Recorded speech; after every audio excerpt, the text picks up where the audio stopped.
Dogma e Ritual de Alta Magia, de Eliphas Levi. Introdução. Por meio do véu de todas as alegorias hieráticas e místicas dos antigos dogmas, por meio das trevas e das bizarras provas de todas as iniciações, sob o selo de todas as criaturas sagradas, nas ruínas de Nínive ou de Tebas, sobre as carcomidas pedras dos antigos templos e sobre a enegrecida face das esfinges da Assíria e do Egito, nas monstruosas ou maravilhosas pinturas que traduzem para os crentes as páginas sagradas dos Vedas, nos estranhos emblemas de nossos antigos livros de alquimia, nas cerimônias de recepção praticadas por todas as sociedades secretas, encontram-se pegadas de uma mesma doutrina e em todos os lugares cuidadosamente oculta.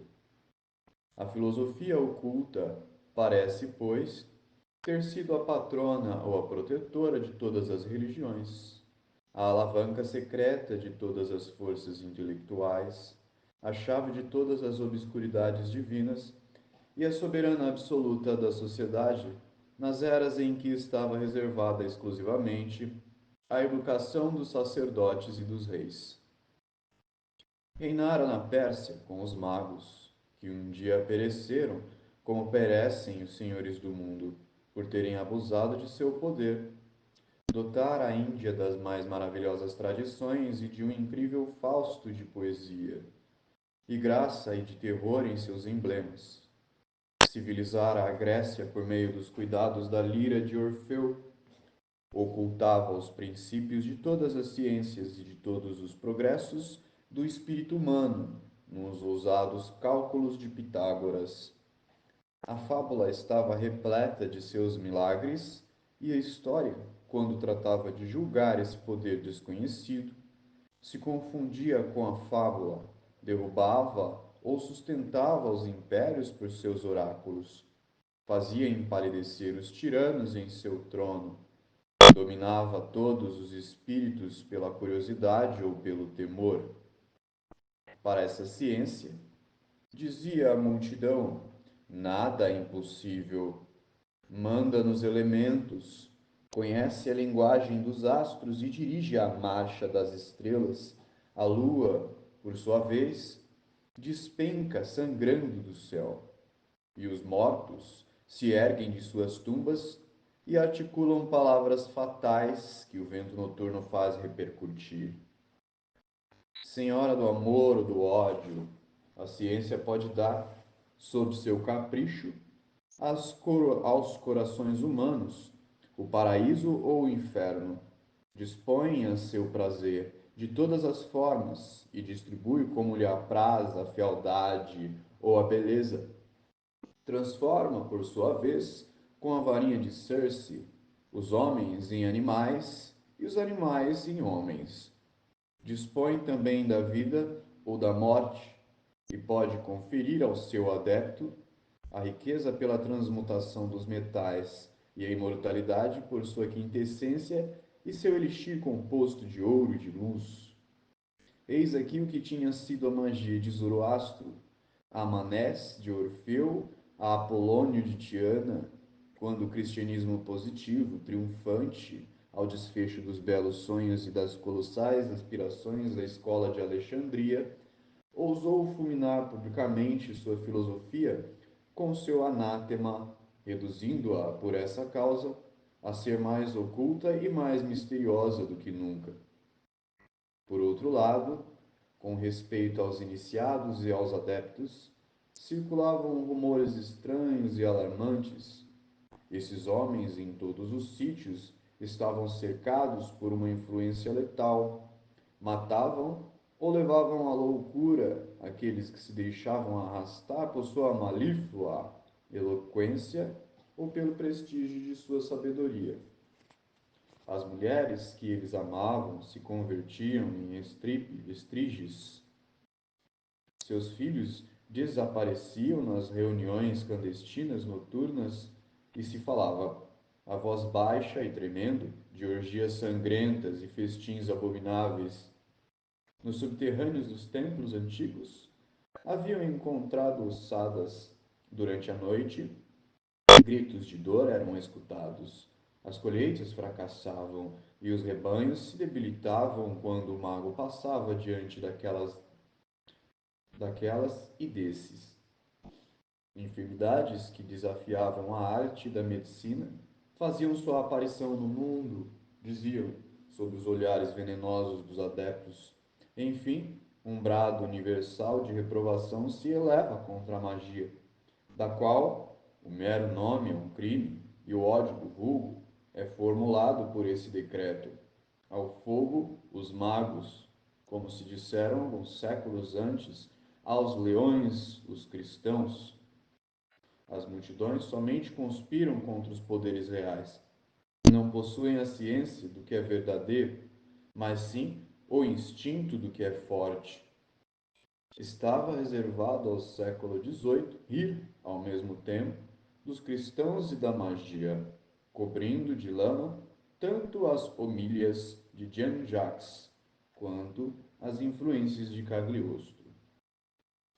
Contudo, no fundo da magia há ciência, como no fundo do cristianismo há amor.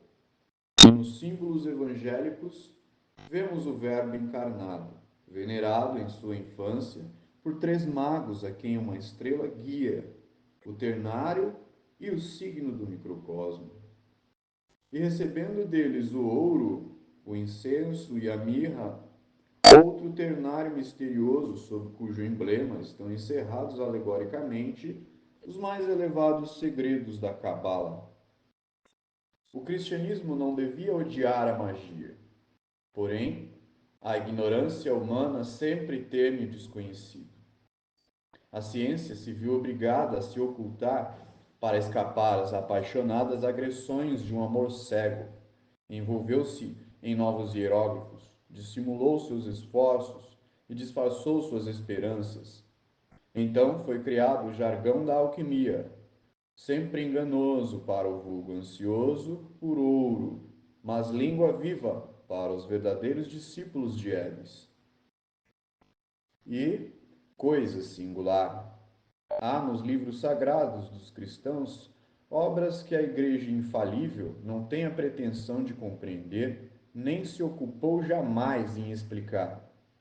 A profecia de Ezequiel e o Apocalipse, duas clavículas cabalísticas, reservadas indubitavelmente no céu para que os comentem os reis magos, livros cerrados e lacrados com 7 selos para os crentes fiéis e perfeitamente claros para o infiel iniciado nas ciências ocultas. Há ainda um outro livro, mas esse, embora seja até certo ponto popular e possa ser encontrado em todas as partes, é mais oculto e o mais desconhecido de todos, porque contém a chave de todos os demais. A ele foi dada a publicidade sem que seja conhecido pelo público. Poupem-se o trabalho de pensar onde se encontra, pois seria uma enorme perda de tempo. Esse livro, talvez mais antigo do que o de Enoch, nunca foi traduzido e é escrito totalmente em caracteres primitivos e em páginas soltas, como as tabuinhas dos antigos.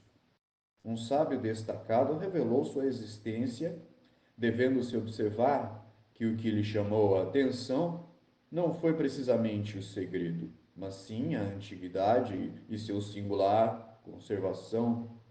Um outro sábio, esse, porém, dotado de um espírito mais fantasioso do que o criterioso, passou 30 anos estudando sem compreender algo além de sua indiscutível importância. Trata-se efetivamente de uma obra monumental e singular, singela e forte como a arquitetura das pirâmides e, como essas, consequentemente, duradoura, livro que resume todas as ciências e cujas infinitas combinações podem resolver todos os problemas. Livro que fala e faz pensar, inspirador e regulador de todas as combinações possíveis. A obra-prima deste a obra-prima talvez do espírito humano, e certamente uma das mais belas que herdamos da antiguidade.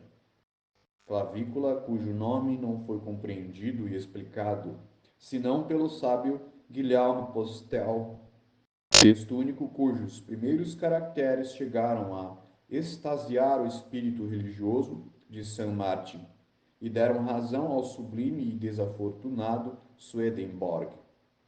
Esse livro, e dele já falaremos, e sua elucidação matemática e rigorosa sobre o complemento e o coroamento do nosso trabalho consciente. A aliança original do cristianismo e da ciência dos magos, se ficar uma vez melhor demonstrada, não se revelará uma descoberta de importância simplesmente mediana. E não duvidamos de que o resultado de um estudo sério da magia e da cabala conduz os espíritos sérios à conciliação, considerada até o presente como impossível, da ciência e do dogma, da razão e da fé. Já afirmamos que a Igreja, cujo atributo especial é o depósito das chaves, não pretende possuir as do Apocalipse ou das visões de Ezequiel. Para os cristãos, e segundo sua opinião, elas se perderam em clavículas científicas e mágicas de Salomão. É certo, todavia, que no domínio da inteligência, governada pelo Verbo, nada daquilo que está escrito se perde. Apenas as coisas que os homens cessam de compreender já não existem para eles, ao menos como verbo,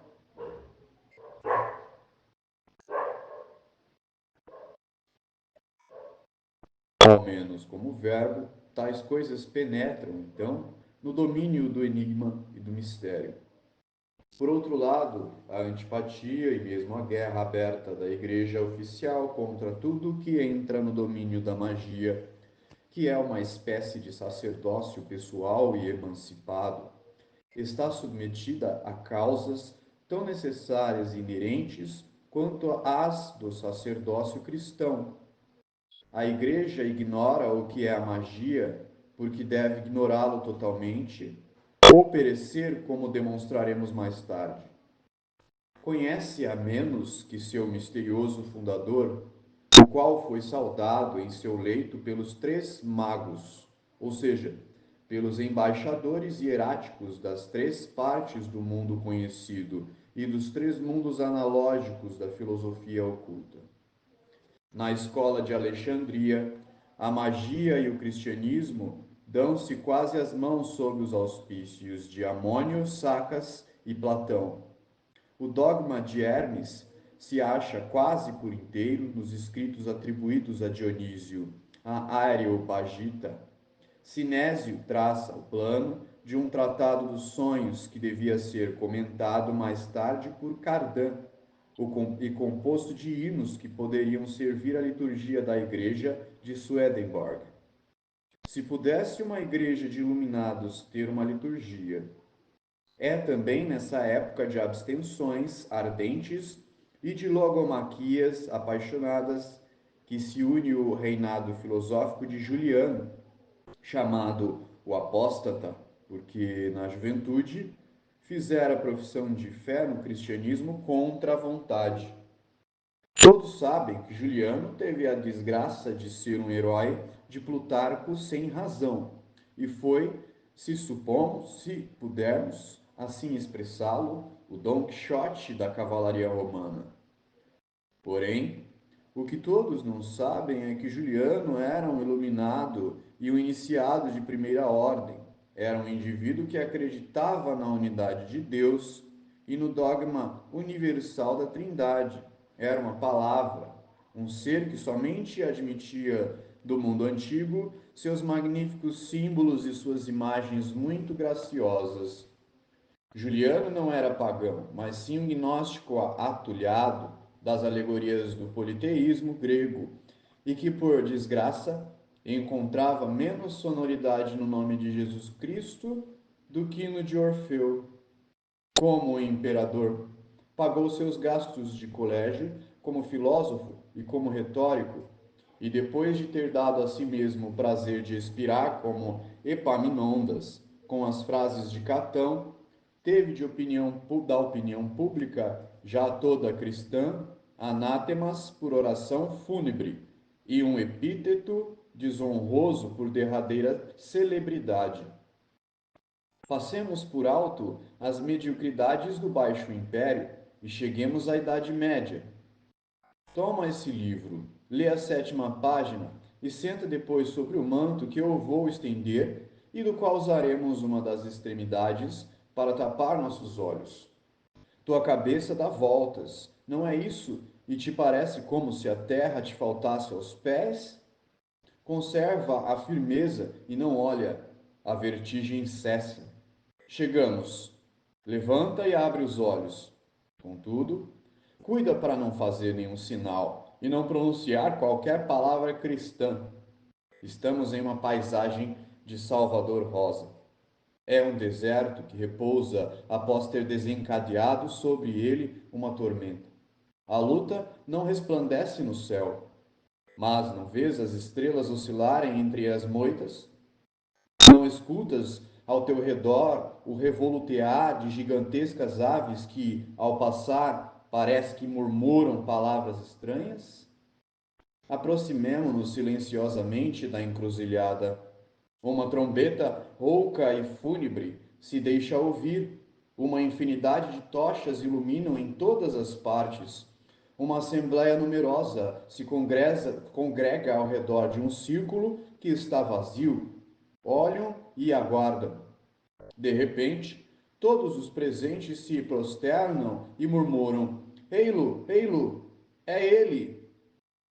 Um príncipe com cabeça de bode chega requebrando, sobe ao seu trono, inclina-se e apresenta à Assembleia um rosto humano, ao qual todos acodem, círio negro à mão, para oferecer-lhe uma saudação e um ósculo. Em seguida se endireita, emite uma gargalhada estridente e distribui aos seus fiéis ouro, instruções secretas, medicinas ocultas e venenosas. Durante essa cerimônia, as mazelas se incendeiam e ardem mescladas a ossadas humanas e gorduras de suplícios. Druidezas coroadas por uma planta semelhante à salsa e por verbena sacrificam com foices de ouro meninos subtraídos ao batismo e preparam horríveis ágapes. São postas as mesas. Os homens mascarados colocam-se ao lado das mulheres seminuas e principia o bacanal. Nada falta ali, exceto o sal, que é o símbolo da sabedoria e da imortalidade. O vinho circula aos borbotões, deixando manchas semelhantes ao sangue. As conversas e as carícias obscenas principiam. Todos os participantes estão embriagados pelo vinho, pela luxúria e pelas canções desonestas. Todos se levantam em desordem e as rodas infernais se formam. Chegam então todos os monstros da lenda, todos os fantasmas dos pesadelos. Sapos enormes tocam a flauta às avessas e sopram, pressionando as ancas com suas patas. Escaravelhos coxos e irrequietos se misturam à dança. Caranguejos fazem soar as castanholas. Crocodilos fazem piruetas com suas escamas. Chegam elefantes e mamutes vestidos de cupido e erguem as patas como se dançassem. Logo as rodas se desfazem e dispersam, apagam-se, a fumaça se perdendo entre as sombras. Aqui, ali e acolá se escutam gritos, gargalhadas, blasfêmias e estertores. Vamos, desperta e não faz o sinal da cruz. Eu te transportei e estás em teu leito. Te encontras um tanto cansado, um pouco talvez ferido por causa da viagem e da noite má. Porém, viste uma coisa da qual todos falam sem conhecê-la. Foste iniciado em terríveis segredos como o do antro de Trofônio. Assiste ao sabá. É desejável que não enlouqueças e que te mantenhas em um saudável temor da justiça e uma distância respeitosa da igreja e das suas fogueiras. Queres ver agora algo menos fanático, mais real e verdadeiramente terrível? Pois te farei assistir ao suplício de Jacques de Molay e de seus cúmplices ou de seus irmãos em martírio. Mas não te enganes e não confunde o culpado com o inocente. Os templários adoraram realmente Bafomé ou terão dado um humilde braço à face traseira do bode Mendes? O que era, pois, essa associação secreta e poderosa que pôs em perigo a Igreja e o Estado e que exterminaram sem ser ouvida? Não julgues nada superficialmente. São culpados de um grande crime. Permitiram que os profanos vissem o santuário da antiga iniciação. Recolheram para repartir entre si e se fazer donos do mundo, os frutos da ciência do bem e do mal. O decreto que os condena remonta além do próprio triunfo do Papa ou de Filipe o Belo. No dia que comerdes desse fruto, morrerás, disse o próprio Deus, conforme vemos no Gênesis. O que ocorreu no mundo e por que os sacerdotes e os reis tremem? Que poder secreto ameaça as terras e as coroas? Eis aqui alguns loucos que correm de país em país e que escondem, segundo dizem, a pedra filosofal, sob seus farrapos e sua miséria. Podem transformar a terra em ouro e, contudo, carecem de pão e de asilo. A fronte deles é cingida por uma auréola de glória e por um reflexo de ignomínia. Um descobriu a ciência universal e não soube como morrer para escapar às torturas de seu triunfo. É o maiorquino Raimundo Lúlio. Outro cura com remédios fantásticos as enfermidades imaginárias e oferece um desmentido formal ao adágio e comprova a ineficácia de um cautério em uma perna de madeira. É o maravilhoso Paracelso, sempre ébrio e sempre lúcido com os heróis de Rabelais. Aqui temos Guilherme Postel, que escreve ingenuamente aos padres do Concílio de Trento, a fim de comunicar que descobriu a doutrina absoluta, oculta desde o começo do mundo, e que já tarda para que compartilhe com os demais. O concílio não se inquieta com o louco, e nem mesmo se digna em condená-lo, passando ao exame de questões tão graves como a graça eficaz e a graça suficiente.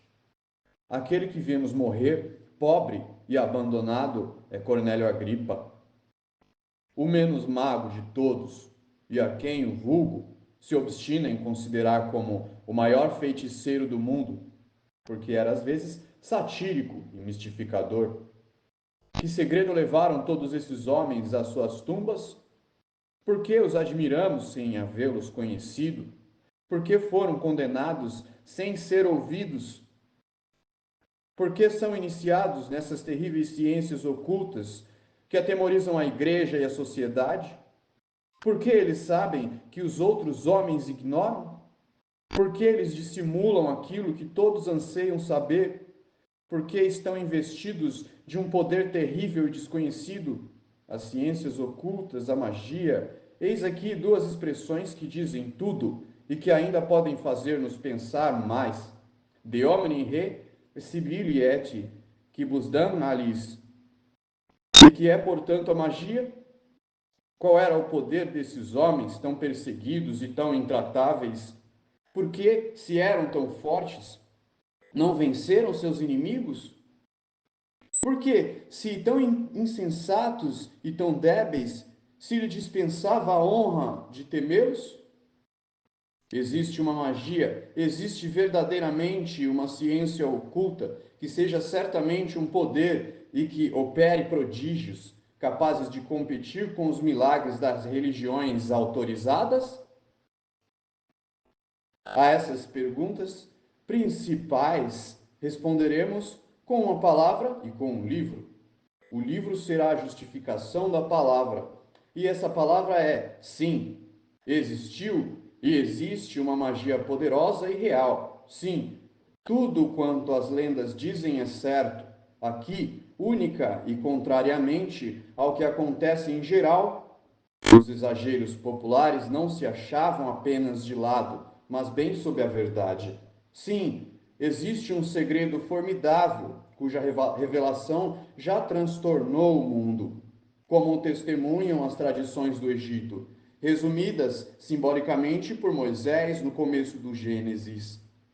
Esse segredo constitui a ciência fatal do bem e do mal, e seu resultado, quando divulgado, é a morte. Moisés o representa sob a figura de uma árvore que está no centro do paraíso terrenal e próxima, e com as raízes comuns à árvore da vida. Os 4 rios misteriosos tomam seu manancial ao pé dessa árvore, que é resguardada pela espada flamejante e pelas 4 assinaturas da esfinge bíblica, o querubim de Ezequiel. Mas aqui devo me deter, e até temo ter dito demasiado. Sim, existe um dogma único, universal, imperecível, forte como a razão suprema, singelo como tudo que é grande, inteligível como tudo que é universal e absolutamente verdadeiro. E esse dogma foi o progenitor de todos os demais. Sim, existe uma ciência que confere ao homem prerrogativas de aparência sobre-humana, e ei-las aqui, tais como eu as encontrei enumeradas em um manuscrito hebraico do século XVI. Eis aqui e agora os privilégios, os poderes daquele que detém em sua mão direita as clavículas de Salomão e na esquerda o ramo florido de amendoeira. Aleph. Vê a Deus cara a cara, sem morrer, e conversa familiarmente com os 7 gênios que comandam toda a milícia celeste. Beth permanece acima de todas as aflições e todos os temores. Gimel reina em todo o céu e se faz servir por todo o inferno. Dalet dispõe de sua saúde e de sua vida e pode dispor daquelas dos demais. Re não pode ser surpreendido pelo infortúnio, nem agoniado pelos desastres, nem vencido por seus inimigos. Vô sabe a razão do passado, do presente e do futuro. Saim detém o segredo de ressurreição dos mortos e a chave da imortalidade. Tais são os 7 grandes privilégios. A esses sucedem os seguintes: Sheth, encontrar a pedra filosofal. Tet, possuir a medicina universal. Yod, conhecer as leis do movimento contínuo e poder demonstrar a quadratura do círculo. Kaf, transformar em ouro não apenas todos os metais, como também a própria terra e até as imundícies desta. Lamed, domar os mais ferozes animais e saber proferir palavras que animam e encantam as serpentes. Men, possuir a arte notória que proporciona a ciência universal. E Nun, discorrer sabiamente sobre todas as coisas sem preparo e sem estudo. E, finalmente, os 7 poderes menores do mago. Samer, conhecer à primeira vista o âmago da alma dos homens e os mistérios do coração das mulheres. Rim, forçar, quando lhe apraz, a natureza a revelar-se. Fê, prever todos os acontecimentos futuros que não dependam de um livre-arbítrio superior ou de uma causa não concebida, não percebida. Sade, prestar a todos prontamente os consolos mais eficazes e os conselhos mais saudáveis. Kof, vencer as adversidades. Resh, dominar o amor e o ódio. Shin, possuir o segredo das riquezas, ser sempre o amo e não o escravo. Saber extrair o gozo, mesmo da pobreza, e não cair jamais nem na abjeção, nem na miséria. Pô, ajuntaremos a esses 3 centenários que o sábio governa os dementes, aplaca as tempestades, cura as enfermidades mediante o tato e ressuscita os mortos. Mas há coisas que Salomão selou com seu templo triplo, com seu selo triplo. Os iniciados sabem e basta. Quanto aos demais, que riem, que creiam, que duvidem, que ameacem ou que tenham medo, que importa a ciência e que importa para nós, tais são, efetivamente, os resultados da filosofia oculta e estamos em condições de não recear uma acusação de loucura ou uma suposição de charlatanismo ao afirmar que todos esses privilégios são reais. Isto é o que todo o nosso trabalho acerca da filosofia oculta terá a demonstrar. A pedra filosofal, a medicina universal, a transmutação dos metais, a quadratura do círculo e o segredo do movimento contínuo não são, pois, nem mistificações da ciência, nem delírios da loucura. São termos que é preciso compreender em seu verdadeiro sentido e que manifestam todos os diferentes usos de um mesmo segredo, os diferentes caracteres de uma mesma operação que se define de uma maneira mais geral, chamando-a unicamente de a grande obra. Existe, desse modo, na natureza, uma força muito mais poderosa sob forma distinta daquela do vapor, por meio da qual um único homem que pudesse dela apoderar-se e soubesse dirigi-la, transformaria e mudaria a face do mundo. Essa força era conhecida pelos antigos e consiste no agente universal cuja lei suprema é o equilíbrio e cuja orientação está vinculada imediatamente ao grande arcano da magia transcendente. Por meio da orientação desse agente, pode-se mudar a ordem das estações, produzir a noite, fenômenos inerentes ao dia, corresponder instantaneamente de um a outro confim do mundo, ver como Apolônio o que corria no outro extremo da terra, conferir à palavra um êxito e uma repercussão universais. Esse agente, que apenas se revela ante o tato dos discípulos de Mesmer, é precisamente o que os adeptos da Idade Média chamavam de matéria-prima da grande obra. Os gnósticos o tornavam corpo do ígneo Espírito Santo. E era ele que era adorado nos ritos secretos do sabá ou do templo, sob a hieroglífica figura do Bafomé, ou do bode andrógeno de Mendes. Tudo isso será demonstrado. Tais são os segredos da filosofia oculta. Tal nos aparece a magia na história. Nós a vemos agora nos livros e nas obras, nas iniciações e nos ritos. A chave de todas as alegorias mágicas se encontra nas folhas que assinalamos e cremos ser obra de Hermes. Em torno desse livro, que se pode chamar a chave da abóbada de todo o edifício das ciências ocultas, vem se estabelecer numerosas lendas que são ou a tradução parcial ou o comentário incessante, renovado sob 1000 formas diferentes. Algumas vezes, essas engenhosas fábulas reúnem-se harmoniosamente e formam uma grande epopeia que caracteriza uma época sem que a multidão possa explicar como nem porquê. Assim, é como a fabulosa história do Velocino de Ouro resume, velando os dogmas herméticos e mágicos de Orfeu, e, se remontarmos só às poesias misteriosas da Grécia, veremos como o santuário do Egito e na Índia nos espantam, até certo ponto, com seu luxo e nos deixam perplexos diante da acumulação de suas riquezas.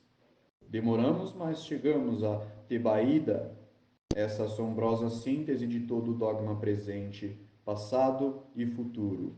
E a essa fábula, por assim dizer, infinita, que toca, como o deus de Orfeu, as duas extremidades do ciclo da vida humana. Coisa estranha. As 7 portas de Tebas, defendidas por 7 chefes que juraram sobre o sangue de uma vítima, têm o mesmo sentido que os 7 selos do livro sagrado, explicado por 7 gênios e atacado por um monstro de 7 cabeças. Depois de ter sido aberto por um cordeiro vivo e imolado no livro alegórico de São João, a origem misteriosa de Édipo, que se encontrou suspenso como um fruto sangrado sobre uma árvore do Citeron. Recorda os símbolos de Moisés e os relatos do Gênesis. Luta contra seu pai e o mata sem conhecê-lo. Espantosa profecia da emancipação, cega da razão, sem a ciência. Depois, chega diante da esfinge, a esfinge, o símbolo dos símbolos, o enigma eterno para o vulgo, o pedestal de granito das ciências dos sábios, o monstro devorador e silencioso que manifesta por sua forma invariável o dogma único do grande mistério universal, como o quaternário se converte em binário e se explica pelo ternário. Em outros termos mais emblemáticos, porém mais vulgares, qual é o animal de manhã? Tem 4 patas, 2 ao meio-dia e 3 à tarde? Filosoficamente falando, como o dogma de forças elementares produz o dualismo de Zoroastro e se resume pela tríade de Pitágoras e Platão, qual é a razão das alegorias e dos números, a última palavra de todos os simbolismos? Édipo responde com uma simples e terrível palavra que mata a esfinge e irá converter o adivinhador em rei de Tebas. A palavra do enigma é o homem, desgraçado, viste demasiadamente, mas não tão claro, muito brevemente espiarás tua funesta e incompleta clarividência por uma cegueira voluntária. Depois desaparecerás em meio a um furacão, como todas as civilizações que tivessem adivinhado um dia, sem compreender todo o alcance e todo o mistério. A palavra do enigma da esfinge, tudo é simbólico e transcendental nessa colossal epopeia dos destinos humanos. Os 2 irmãos inimigos manifestam a segunda parte do grande mistério, completado divinamente pelo sacrifício de Antígona. Depois a guerra, a última guerra, os irmãos inimigos mortos um pelo outro, Capaneu pelo raio que desafiava, Afiraus devorado pela terra. São outras tantas alegorias que enchem de assombro por sua verdade e por sua grandeza aqueles que penetram o triplo sentido hierático. Ésquilo, comentador por Balanche, não dá senão uma débil ideia relativamente aos restos, seja quais forem as majestades primitivas de Ésquilo e a beleza do livro de Balanche. O livro secreto da antiga iniciação não era ignorado por Romero, que traça o plano e as principais figuras no século de Aquiles, com uma precisão minuciosa. Entretanto, as graciosas ficções de Homero logo parecem fazer esquecer as verdades simples e abstratas da revelação primitiva. O homem se agarra à forma e, ouvida a ideia, os signos, ao se multiplicarem, perdem seu poder. A magia também se corrompe nessa época e decairá com as feiticeiras da Tessália para os mais profanos encantamentos. O crime de Édipo produziu seus frutos de morte e a ciência do bem e do mal erige esse como divindade sacrílega. Os homens, fatigados da luz, se refugiam na sombra, na substância corpórea. O sonho do vazio que Deus preenche logo lhes parece maior que o próprio Deus e se cria o inferno. Quando, ao longo dessa obra, nos servimos da palavra consagradas Deus, céu, inferno, que se saiba de uma vez por todas que nos distanciamos tanto do sentido atribuído a essas palavras pelos profanos, quanto a iniciação está distanciada do pensamento do vulgo. Deus, para nós, é o Azot dos sábios, o princípio eficiente e final da grande obra. Em breve esclareceremos esses termos, afastando sua obscuridade. Voltemos à fábula de Édipo. O crime do rei de Tebas não é ter compreendido a esfinge, mas sim ter destruído a calamidade de Tebas sem ser suficientemente puro para completar a expiação em nome de seu povo. Assim, logo, a peste se encarrega de vingar a morte da esfinge e o rei de Tebas, forçado a abdicar, sacrifica aos terríveis manes do monstro, que está mais vivo e mais devorador do que nunca. Agora que passou no domínio da forma para o da ideia, Édipo viu o que é o homem e arranca os olhos para não ver o que é Deus. Divulgou a metade do grande arcano mágico e, para salvar seu povo, é mister que transporte com ele, ao exílio e à tumba, a outra metade do terrível segredo. Depois da fábula colossal de Édipo, encontramos o gracioso poema de Psique, do qual Apuleio não é seguramente o inventor. O grande arcano mágico reaparece aqui sob a figura da união misteriosa entre um deus e uma frágil mortal abandonada, só e despida sobre uma rocha. Psique deve ignorar o segredo de sua ideal beleza e, se contemplar o esposo, o perderá. Apuleio interpreta e comenta aqui as alegorias de Moisés. Mas os Elohim de Israel e os deuses de Apuleio não saíram igualmente dos santuários de Mênfis e de Tebas? Psique é a irmã de Eva, ou melhor, é a Eva espiritualizada. Ambas querem saber e perdem a inocência para obter a honra da prova. Ambas merecem descer aos infernos, uma para levar a antiga caixa de Pandora, e a outra para procurar e esmagar a cabeça da antiga serpente, que é o símbolo do tempo e do mal. Ambas cometem o crime que devem espiar o Prometeu dos antigos tempos e o Lúcifer da lenda cristã, um libertado e o outro submetido por Hércules e pelo Salvador. O grande segredo mágico é, pois, a lâmpada e o punhal de Psique, é a maçã de Eva, é o fogo sagrado roubado por Prometeu, é o cetro ardente de Lúcifer, mas é também a cruz santa do Redentor. O saber bastante para o abuso ou a divulgação é merecer todos os suplícios. O saber como se deve saber para dele servir-se, e ocultá-lo é ser senhor do absoluto. Tudo está encerrado em uma palavra de 4 letras. É o tetragrama dos hebreus, é o azot dos alquimistas, é o toch dos boêmios, é o tarô dos cabalistas. Essa palavra, manifestada de maneiras tão diversas, quer dizer Deus para os profanos. Significa o homem para os filósofos e oferece aos adeptos a última palavra das ciências humanas e as chaves do poder divino. Porém, somente sabe delas servir-se aquele que compreende a necessidade de jamais revelá-las.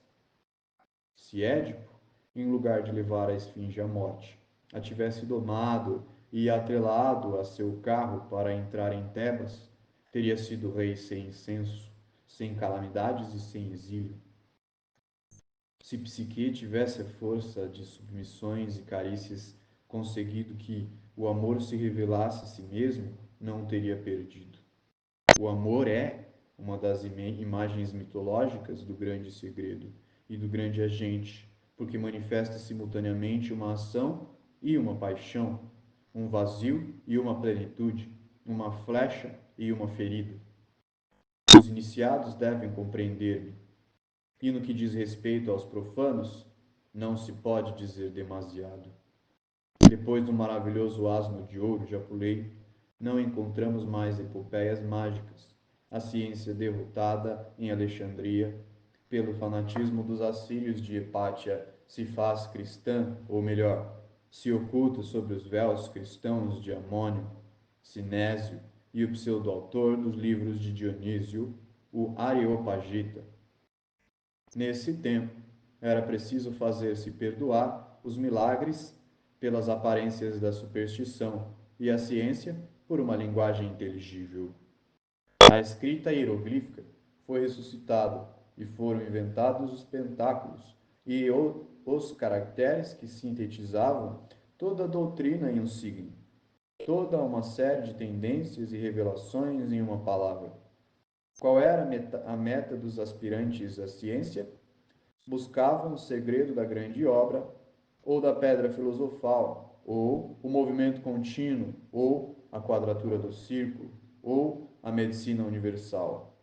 Fórmulas que os salvavam frequentemente da perseguição e do ódio, fazendo-os ser taxados de loucura, fórmulas que manifestavam cada uma de per si uma das faces do grande segredo mágico, como demonstraremos mais tarde. Essa ausência de epopeias dura até nosso romance da rosa. Contudo, o símbolo da rosa, que manifesta também o sentido misterioso e mágico do poema de Dante, é tomado na Alta Cabalá, e já é tempo de abordarmos esse imenso manancial oculto da filosofia universal. A Bíblia, com todas as alegorias que contém, manifesta apenas incompleta e veladamente a ciência religiosa dos hebreus. O livro de que falamos, e cujos caracteres hieráticos explicaremos, o livro que Guilherme Postel denomina o Gênese de Enoque, existia seguramente antes de Moisés e dos profetas, cujo dogma, idêntico no fundo aos dos antigos egípcios, encerrava também o seu esoterismo e seus véus. Quando Moisés falava ao povo, diz alegoricamente o livro sagrado, colocava um véu sobre seu rosto e removia esse véu para falar com Deus. Tal é a causa desses pretensos absurdos da Bíblia, que tanto exercitaram a palavra satírica de Voltaire. Os livros estavam escritos somente para recordar a tradição e eram compostos de símbolos ininteligíveis para os profanos. O Pentateuco e as poesias dos profetas eram, ademais, apenas os livros elementares, seja de dogma, seja de moral, seja de liturgia, a verdadeira filosofia secreta, a tradicional, tendo sido escrita apenas posteriormente, sob véus menos transparentes ainda. Foi assim que nasceu uma segunda Bíblia desconhecida, ou melhor, incompreendida pelos cristãos. Um relato, dizem, de absurdos, e aqui os crentes, confundidos em uma mesma ignorância, falam como os incrédulos. Um monumento, digamos nós, que reúne tudo que o gênio filosófico e o religioso puderam fazer ou imaginar de sublime. Tesouro circundado de espinhos e diamante oculto em uma pedra bruta e escura. Nossos leitores já terão adivinhado que me refiro ao Talmud. Estranho destino o dos judeus, os bodes emissários, os mártires, salvadores do mundo. Família movediça, valorosa e dura, que as perseguições sempre conservaram incólume, porque ainda não cumpriu sua missão. Nessas tradições apostólicas, não dizem que, depois do declínio da fé dos gentios, a salvação deve vir. Entretanto, da casa de Jacó e então os judeus crucificados, que os cristãos têm venerado, colocará o império do mundo nas mãos de Deus, seu Pai? Quem penetra no santuário da Cabalá sente-se repleto de admiração à vista de um dogma tão lógico, tão simples e ao mesmo tempo tão absoluto. A união necessária das ideias, dos signos, a consagração das realidades mais fundamentais pelos caracteres primitivos, trindade das palavras, as letras e os números. Uma filosofia singela como o alfabeto, profunda e infinita como o verbo. Teoremas mais completos e luminosos que os de Pitágoras. Uma teologia que se resume contando pelos dedos um infinito que pode caber na palma da mão de uma criança, de 10 algarismos e 22 letras, um triângulo, um quadrado e um círculo. Eis aqui todos os elementos da Cabala. são os princípios elementares do verbo escrito, reflexo desse verbo falante que criou o mundo. Todas as religiões verdadeiramente dogmáticas emergiram da Cabala e a ela retornam. Tudo o que há de científico e grandioso nos sonhos religiosos de todos os iluminados, Jacob Boehme, Swedenborg, Saint Martin, etc., é tomado da Cabala. Todas as associações maçônicas lhe devem seus segredos e seus símbolos. Todas as associações maçônicas lhe devem seus segredos e seus símbolos. A Cabala consagrada por si só, a aliança da razão universal e do verbo divino, estabelece pelos contrapesos de duas forças opostas em aparência a balança eterna do ser, concilia a razão com a fé, o poder com a liberdade, a ciência com o mistério. Tem as chaves do passado, do presente e do futuro. A iniciação na Kabbalah não requer apenas a leitura e meditação dos escritos de Reuchlin, Galantino, Kircher ou de Pico de la Mirandola. É preciso também estudar e compreender os escritos hebraicos da coleção de Pistório, o Sefer Yetzirah, sobretudo, depois a filosofia de amor de Leão, o hebreu. É mister, também, abordar o grande livro do Zohar, ler atentamente na coleção de 1684, intitulada Kabbalah Denudata, o tratado da pneumática cabalística e da revolução das almas. Depois penetrar audaciosamente nas luminosas trevas de todo o corpo dogmático e alegórico do Talmud. Então, poder-se-á compreender Guilherme Postel e confessar em voz baixa que, independentemente de seus sonhos assaz prematuros e demasiado generosos de emancipação da mulher, esse célebre sábio iluminado podia não estar tão louco como pretendem aqueles que nem sequer o leram. Acabamos de esboçar rapidamente a história da filosofia oculta. Indicamos aos mananciais e analisamos em poucas palavras os principais livros. Esse trabalho se refere somente à ciência, porém a magia, ou melhor, o poder mágico, compõe-se de duas coisas, uma ciência e uma força. Sem a força, a ciência não é nada, ou melhor, é um perigo. Outorgar à ciência somente a força, tal é a lei suprema das iniciações. Assim, o grande revelador disse: o reino de Deus sofre violência e são os violentos aqueles que o fazem perder sua força. A porta da verdade está cerrada como o santuário de uma virgem. É preciso ser o homem para nele adentrar. Todos os milagres estão prometidos à fé. Contudo, o que é a fé senão a audácia de uma vontade que não vacila nas trevas e que caminha para a luz por meio de todas as provas e vencendo todos os obstáculos? Não vamos repetir aqui a história das antigas iniciações. Quanto mais perigosas e terríveis eram, tanto mais eficazes resultavam por isso. Havia no mundo, então, homens capazes de governá-lo e instruí-lo. A arte sacerdotal e a arte real consistiu especialmente em provas de valor, de discrição e de vontade. Era um noviciado semelhante aos desses sacerdotes tão impopulares em nossos dias, conhecidos sob o nome de jesuítas, e que, no entanto, governariam o mundo se tivessem uma cabeça verdadeiramente sábia e inteligente.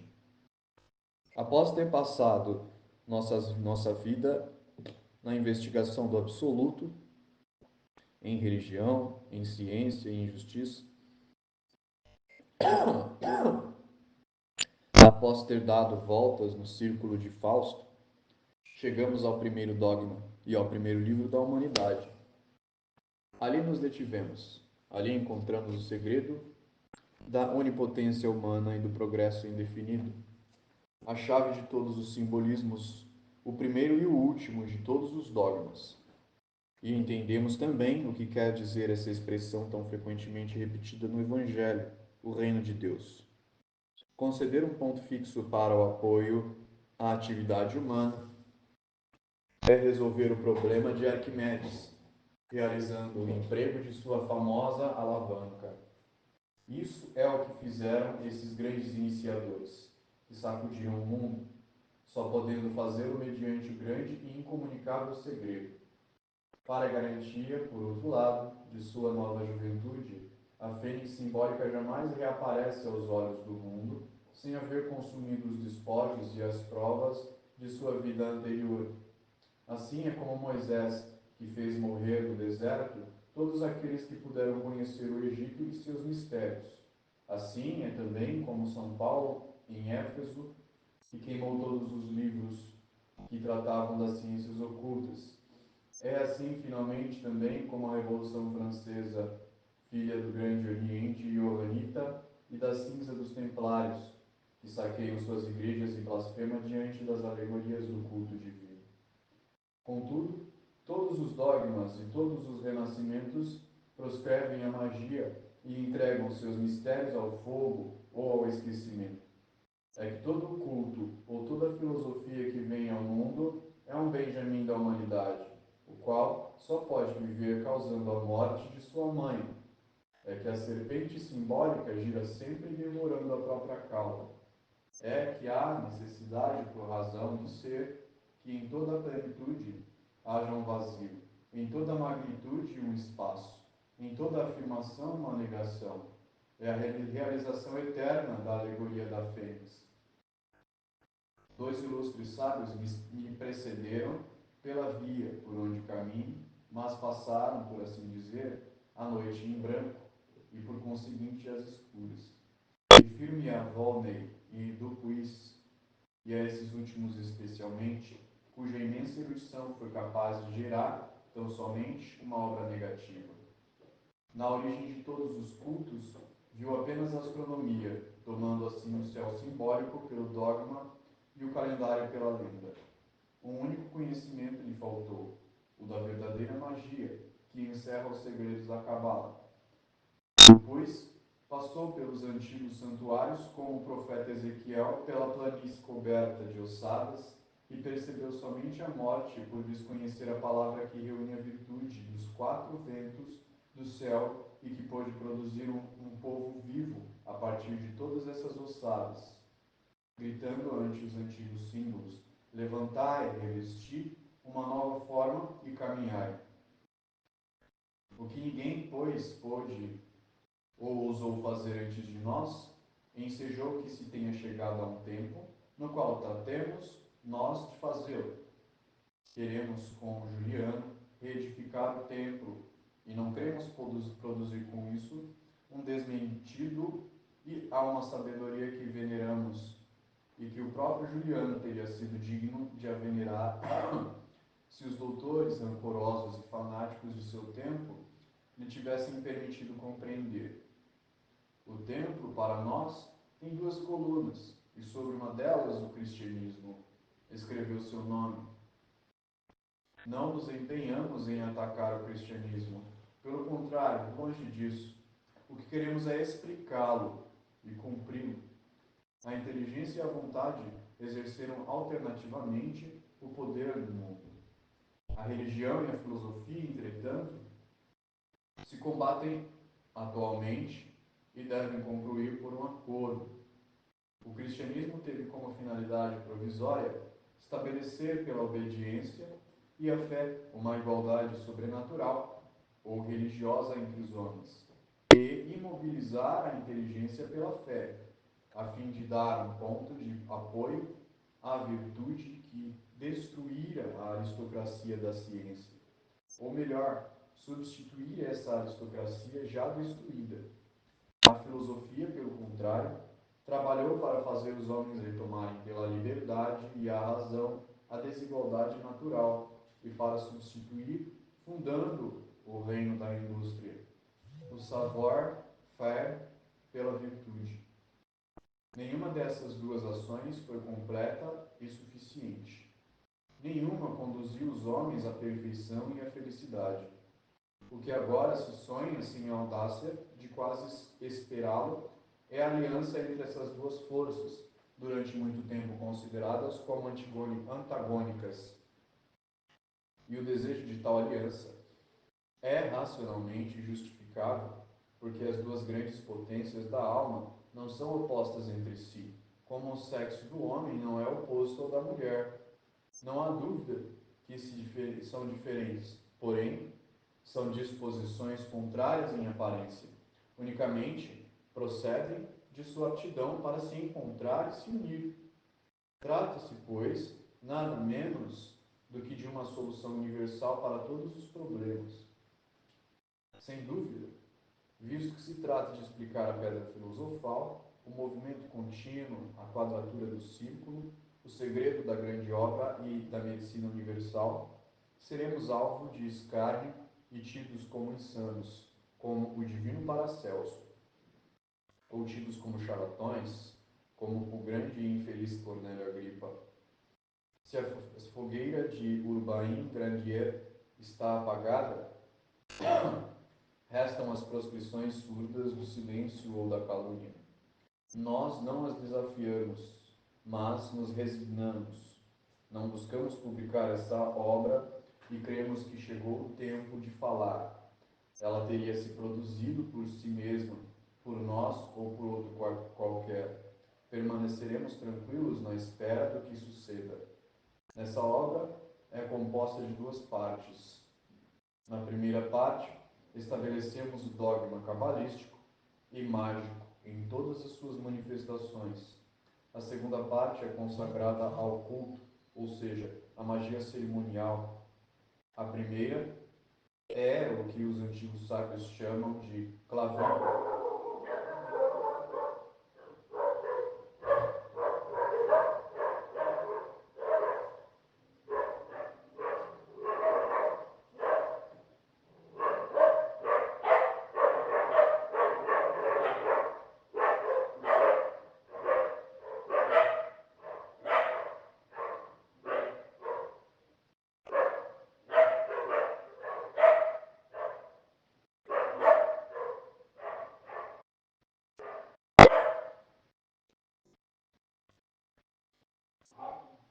A segunda, o que os camponeses chamam de grimório.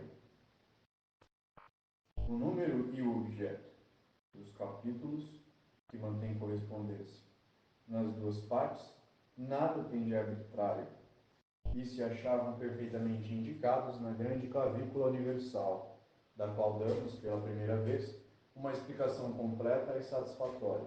Agora, que vá essa obra aonde queira e deva ir, o que o resultado seja conforme à vontade da providência. Executada está, e a cremos duradoura, porque é forte como tudo que é razoável e consciencioso. Eliphas Levi. Fim da introdução.